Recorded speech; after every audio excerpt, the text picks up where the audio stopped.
Hello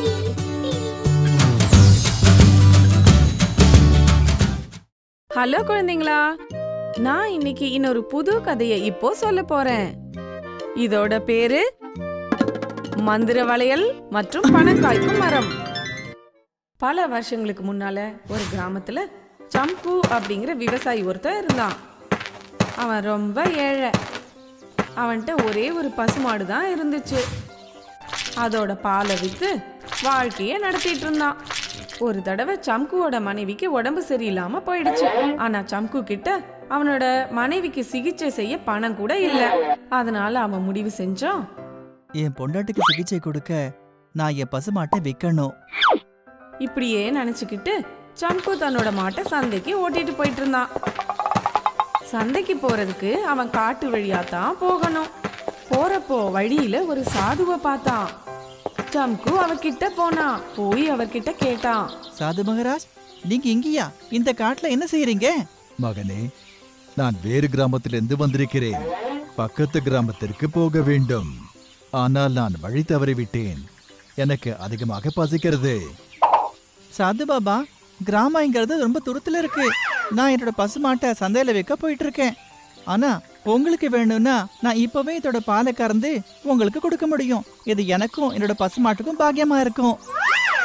சரி மகனே. சாது இப்படி சொன்ன உடனே சம்கு பசுமாட்டோட பாலை கறந்து அவருக்கு குடிக்க தந்தான். அதை குடிச்சதால அவருக்கு பசி அடங்கிடுச்சு. அவர் சம்கு கிட்ட கேட்டாரு, மகனே, நீ உன்னுடைய பசுவை சந்தையில் விற்க எதற்காக செல்கிறாய்? பாபா, என்னோட மனைவிக்கு ரொம்ப உடம்பு சரியில்லை. அவளுக்கு சிகிச்சை கொடுக்க என்கிட்ட பணம் இல்ல. அதனால இந்த பசுமாட்டை விற்க போயிட்டு இருக்கேன். அப்பதான் என்னோட மனைவிக்கு சிகிச்சை கொடுக்க முடியும். சம்குவோட இந்த பேச்சை கேட்டு சாது சொன்னாரு, மகனே, நீயும் உன் பசுவும் எனக்கு அதிகம் உதவி செய்திருக்கிறீர்கள். அதனால் நீ உன்னுடைய பசுவை விற்க வேண்டிய அவசியமே இல்லை. ஆனா பாபா, நான் இந்த பசு விற்காட்டா என்னோட மனைவிக்கு எப்படி சிகிச்சை கொடுக்க முடியும்? சம்கு சொன்னதை கேட்டு சாது ஒரு மந்திரத்தை சொன்னாரு. அவரோட கையில ஒரு வளையல் வந்துடுச்சு. சாது அந்த வளையலை சம்குவுக்கு தராரு. அப்புறம் சொல்றாரு, இந்தா மகனே, இந்த வளையத்தை உன் கையில் போட்டுக்கொள். இது ஒரு மந்திர வளையம். உனக்கு பணம் தேவைப்படும் போது இதை எடுத்து நெற்றியை தொடு. உனக்கு முன்னால் ஒரு பணம் காய்க்கும் மரம் வந்துவிடும். அந்த மரத்திலிருந்து உனக்கு தேவைப்படும் பணத்தை பறித்துக்கொள். பிறகு அந்த மரம் தானாகவே மறைந்துவிடும். ஆனால் நினைவிருக்கட்டும், உன்னை தவிர இந்த வளையலை யாரும் பயன்படுத்தக்கூடாது. யாராவது இந்த வளையத்தை பயன்படுத்தினால் அவர்கள் வாழ்க்கை முழுவதும் பேச முடியாமல் போய்விடும். படுக்கையிலிருந்து எழுந்திருக்க முடியாது. சம்கு சாது சொன்னதை கவனமா கேட்டான். அப்புறம் சொல்றான், ரொம்ப நன்றி பாபா, நான் கவனமா இருப்பேன். நீங்க என்னோட பெரிய பிரச்சனையை தீர்த்திட்டீங்க. நான் என் பொண்டாட்டிக்கு சிகிச்சைய நல்லபடியா செய்ய முடியும். போ மகனே, உன் கிராமத்திற்கு திரும்ப போ. அப்புறம் சம்கு தன்னோட பசுமாட்டோடவே கிராமத்துக்கு திரும்பி போயிடுறான். அவனை பார்த்த உடனே அவனோட மனைவி கேட்டாள், நீங்க பசுமாட்டை வைக்க சந்தைக்கு போனீங்களே, இவ்ளோ சீக்கிரம் திரும்ப வந்துட்டீங்க? இனிமே நாம இந்த பசுவை விற்க தேவையே இல்ல. போகிற வழியில நான் ஒரு சாதுவை பார்த்தேன். அவர் எனக்கு ஒரு மந்திர வளையல கொடுத்தாரு. மந்திர வளையலா? இரு, நான் உனக்கு காட்டுறேன். இப்படி சொல்லிட்டு சம்கு அந்த வளையலை எடுத்து நெற்றிய தொட்டான். அப்போ அவனுக்கு முன்ன ஒரு பணம் காய்க்கும் மரம் வந்துடுச்சு. பணம் காய்க்கிற மரத்தை பார்த்து சம்குவும் அவனோட மனைவியும் ரொம்ப சந்தோஷப்பட்டாங்க. நான் சீக்கிரமா இந்த மரத்துல இருந்து கொஞ்சம் பணத்தை பறிச்சுக்கிறேன். அப்புறம் நாம உன் சிகிச்சைக்காக வைத்தியர்கிட்ட போகலாம். சம்கு அந்த மரத்துல இருந்து பணத்தை எடுத்துக்கிறான். அப்புறம் அந்த மரம் மறைஞ்சு போயிடுது. இப்படியே தினமும் சம்கு தன்னோட தேவைக்கு ஏத்த மாதிரி பணத்தை பறிச்சுக்கிறான். இப்படியே கொஞ்சம் கொஞ்சமா அவனோட வறுமை போயிடுது. இப்போ அவன் கிராமத்துல தேவைப்படுறவங்களுக்கும் உதவி செய்யறான். சம்குட்ட இவ்ளோ பணம் இருக்கிறத பார்த்து கிராமத்துல இருக்கிற எல்லாரும் ஆச்சரியப்படுறாங்க. ஆனா இந்த சம்கு கிட்ட இவ்வளவு பணம் எங்க வந்துச்சு? நாம சம்கு மேல ஒரு கண்ணை வைக்கணும். இவங்க ரெண்டு பேரும் சம்குவை எப்பவும் கண்காணிக்க தொடங்கினாங்க. ஒரு நாள் வந்து ஹரி சம்குவோட வீட்டுக்குள்ள எட்டி பாக்குறான். அவனுக்கு தெரிஞ்சிடுது உள்ள பணம் காய்க்கிற மரம் இருக்குன்னு. அத பார்த்த ஹரி வாய பழந்து நிக்கிறான். அப்புறம் யோசிக்க தொடங்கினான். பணம் காய்க்கும் மரம். நான் பாக்குறது கனவா இல்ல நனவா? இப்படியே நினைச்சுக்கிட்டு அவன் கண்களை கசக்கிக்கிட்டு மறுபடியும் வீட்டுக்குள்ள இருக்கிற அந்த மரத்தை பாக்குறான். அப்புறம் யோசிக்கிறான். அதான் சம்கு கிட்ட இந்த பணம் காய்க்கும் மந்திர மரம் இருக்கு. இந்த மரம் இருப்பதால தான் இவன் இவ்வளவு பணக்காரன் ஆயிட்டான். இந்த விஷயத்த நான் இப்பவே ராமு கிட்ட சொல்லணும். ஹரி உடனே ராமுவை பார்க்க போறான். அவன்கிட்ட எல்லா விஷயத்தையும் சொல்லிடுறான். இத கேட்ட உடனே ராமுவோட மனசுல பேராசை வந்துடுது. அவன் ஹரி கிட்ட சொல்றான். ஹரி, ராத்திரி எல்லாம் தூங்கின பிறகு நாம 2 பேரும் சம்குவோட வீட்டுக்குள்ள நுழைஞ்சு அந்த மரத்துல இருந்து எல்லா படத்தையும் எடுத்துருவோம். நீ சரியா சொல்ற ராமு. நாம இன்னைக்கு ராத்திரியே அந்த மரத்துல இருந்து எல்லா படத்தையும் திருடிட்டு வந்துருவோம். ராத்திரி ஆன உடனே ராமுவும் ஹரியும் மரத்துல இருந்து பணத்தை திருடுற எண்ணத்தோட சம்குவோட வீட்டுக்குள்ள போறாங்க. ஆனா அவங்களுக்கு அந்த மரம் தென்படவே இல்ல.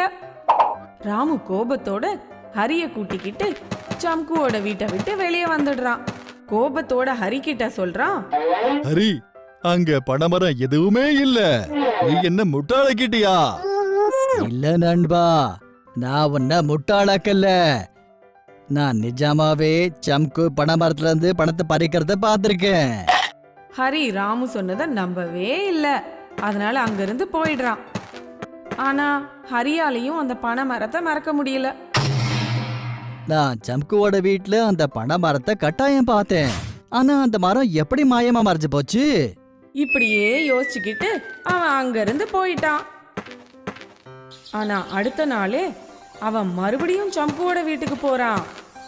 அவனோட வீட்டை எட்டி பாக்குறான். இன்னைக்கு அந்த பனை மரம் பத்தின ரகசியத்தை தெரிஞ்சுக்காம நான் விட மாட்டேன். இப்படியே அவன் அதிக நேரம் சம்குவோட வீட்டுக்கு வெளியே நின்னுட்டு இருந்தான். அப்போ தினமும் செய்யறத போல சம்கு அந்த வளையல் எடுத்து நெற்றியில வைக்கிறான். அவனுக்கு முன்னால பனை மரம் வந்துடுது. அதுல இருந்து அவன் தன்னோட தேவைக்கு தக்க மாதிரி பணத்தை எடுத்துக்கிறான். அப்புறம் அந்த மரம் மறைஞ்சிடுது. இத ஹரி பார்த்த உடனே அவனுக்கு புரிஞ்சிடுது. புரிஞ்சிடுச்சு. ஆக இப்படித்தான் அந்த பனை மரத்தை வரவழைக்கணுமா? நான் இன்னைக்கு ராத்திரியே சம்குவோட வளையத்தை திருடிடுறேன். அப்புறம் நான் அந்த பனை மரத்தை வரவழைச்சு நானும் பெரிய பணக்காரன் ஆயிடுவேன். இப்படியே சொல்லிக்கிட்டு அவன் அங்கிருந்து போயிட்டான். ராத்திரி ஆனதும் ஜன்னல் வழியா அவன் சம்குவோட வீட்டுக்குள்ள நுழைஞ்சிடுறான். அங்க பாக்குறான் சம்கு நிம்மதியா தூங்கிட்டு இருக்கான். அவனோட கையில இருந்து அந்த வளையலை கழட்டிடுறான். அவன் அதை எடுத்துக்கிட்டு அவன் தன்னோட வீட்டுக்கு வந்துடுறான். இனிமே நானும் பணக்காரன் ஆயிடுவேன். என்கிட்டயும் எப்பவும் தீராத பணம் இருந்துகிட்டே இருக்கும். நான் இப்பவே அந்த பனை மரத்தை வரவழைக்க போறேன். இப்படியே சொல்லிக்கிட்டு அவன் அந்த வளையலை தன்னோட நெற்றியில வைக்கிறான். திடீர்னு அவனை ஏதோ ஒண்ணு உலுக்கிடுச்சு. அவன் அப்படியே கீழே தரையில விழுந்துடுறான். எவ்வளவோ எழுந்திருக்க முயற்சி பண்றான். ஆனா அவனால எழுந்திருக்கவே முடியல, பேசவும் முடியல. கொஞ்ச நேரம் முயற்சி பண்ண அப்புறம் அவன் முயற்சி செய்யறதையே விட்டுட்டான். சம்குவுக்கு இத பத்தி தெரிஞ்ச உடனே அவன் ஹரியோட வீட்டுக்கு போறான். அவன்கிட்ட வந்து சொல்றான். ஹரி, இந்த வளையம் என் கையில மட்டும் தான் வேலை பார்க்கும். என்ன சாதுபாபா இந்த வரத்தை எனக்கு மட்டும் தான் கொடுத்தாரு. அவரு என்கிட்ட சொன்னாரு, என்ன தவிர வேற யாராவது மனிதர் இதை பயன்படுத்தினாங்க அப்படின்னா அப்ப உடம்பு சரியில்லாம போயிடும் உங்களுக்கு. இப்படி சொல்லிட்டு சம்கு அந்த வளையலை எடுத்துக்கிட்டு அங்க இருந்து போயிடுறான். குழந்தைகளே, இந்த கதையிலிருந்து நாம கத்துக்கிற பாடம் என்ன? நாம ஒருபோதும் மத்தவரை பார்த்து பொறாமையே படக்கூடாது. எங்களோட வீடியோஸ் உங்களுக்கு பிடிச்சிருந்தா உடனே லைக் பண்ணுங்க, எங்களோட சேனலை சப்ஸ்கிரைப் பண்ணுங்க. எங்களோட கார்ட்டூன் ஷோஸ முன்னாடியே பார்க்கறதுக்கு பெல் ஐகானை பிரஸ் பண்ண மறந்துடாதீங்க.